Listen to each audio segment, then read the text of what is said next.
Hello everyone और welcome back to my channel. आज हम जावास्क्रिप्ट के चैप्टर 2 का पार्ट 2 कवर करने वाले हैं, जिसमें हम स्कोप और होइस्टिंग जैसे इम्पोर्टेंट कॉन्सेप्ट्स को समझेंगे। अगर आपने चैप्टर 1 नहीं देखा है तो उसे जरूर चेक करें ताकि जावास्क्रिप्ट के बेसिक्स आपके क्लियर हो सकें। ये टॉपिक्स इंटरव्यूज में भी कॉमनली पूछे जाते हैं। तो चलिए शुरू करते हैं आज का वीडियो। इस वीडियो में हम डिस्कस करेंगे scope in JavaScript, hoisting in JavaScript.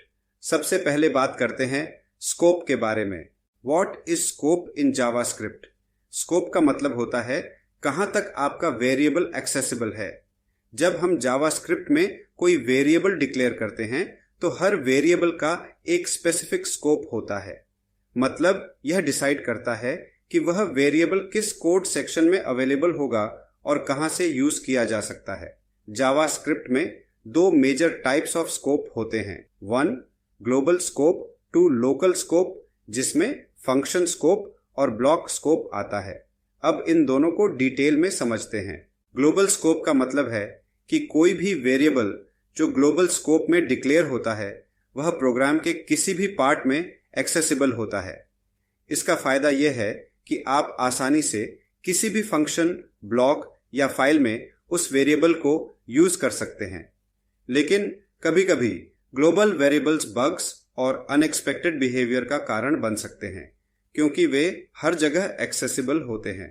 इस एग्जाम्पल में हमने एक ग्लोबल वेर नाम का वेरिएबल डिक्लेयर किया जो ग्लोबल स्कोप में है।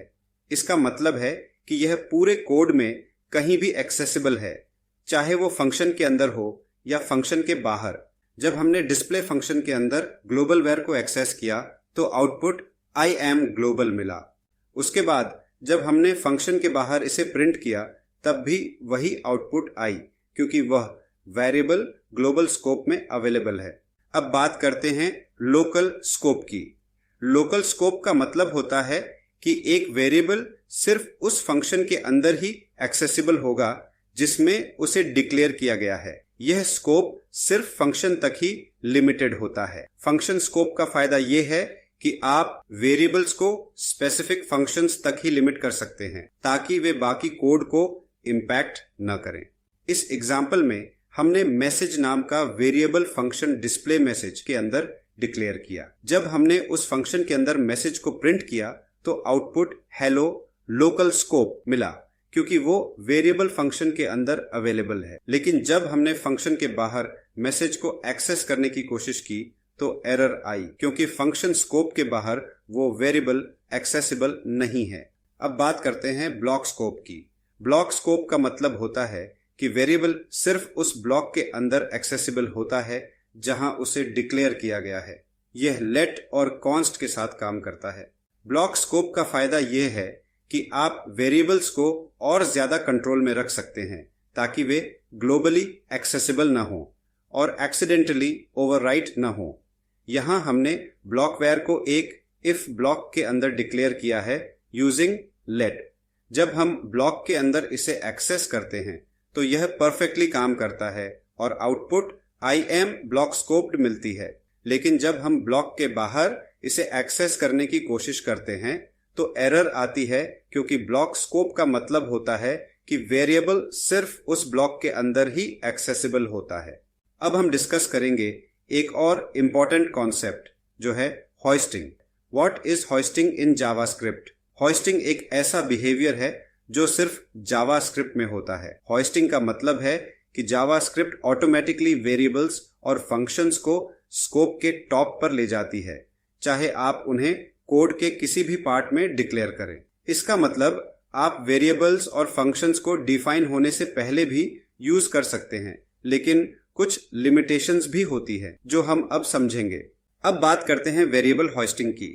वेरिएबल होइस्टिंग का मतलब है कि जावास्क्रिप्ट वेरिएबल डिक्लेरेशन को टॉप पर ले जाती है, लेकिन उसे इनिशियलाइज नहीं करती जब तक एक्चुअल लाइन एग्जीक्यूट न हो जाए। इसलिए अगर आप वेरिएबल को डिफाइन होने से पहले यूज करते हैं तो आउटपुट अनडिफाइंड आता है।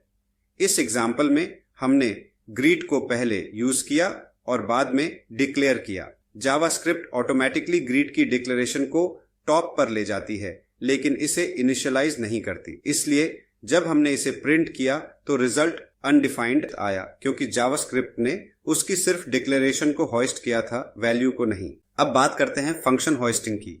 फंक्शंस के केस में पूरी फंक्शन डेफिनेशन को होस्ट किया जाता है, जिससे आप फंक्शन को डिफाइन होने से पहले भी कॉल कर सकते हैं। इसका फायदा यह है कि फंक्शंस को आप कहीं भी कॉल कर सकते हैं बिना डिफाइन ऑर्डर की चिंता किए। यहां हमने से हेलो फंक्शन को पहले कॉल किया और बाद में डिफाइन किया, लेकिन फंक्शन होस्टिंग की वजह से यह परफेक्टली काम करता है। जावास्क्रिप्ट पूरी फंक्शन डेफिनेशन को टॉप पर ले जाती है, जिससे फंक्शन डिफाइन होने से पहले भी एक्सेसिबल हो जाता है। तो दोस्तों, आज हमने जावास्क्रिप्ट के दो बहुत इंपॉर्टेंट कॉन्सेप्ट्स को समझा। What is scope in JavaScript, what is hosting. Scope बताता है कि आपके वेरिएबल्स और फंक्शंस कहां तक एक्सेसिबल हैं, और होस्टिंग यह समझाता है कि जावास्क्रिप्ट वेरिएबल्स और फंक्शंस को कैसे हैंडल करती है जब आप उन्हें डिक्लेयर करते हैं। ये टॉपिक्स इंटरव्यूज के लिए काफी इंपॉर्टेंट है, तो इन्हें जरूर अच्छे से प्रैक्टिस करके समझें।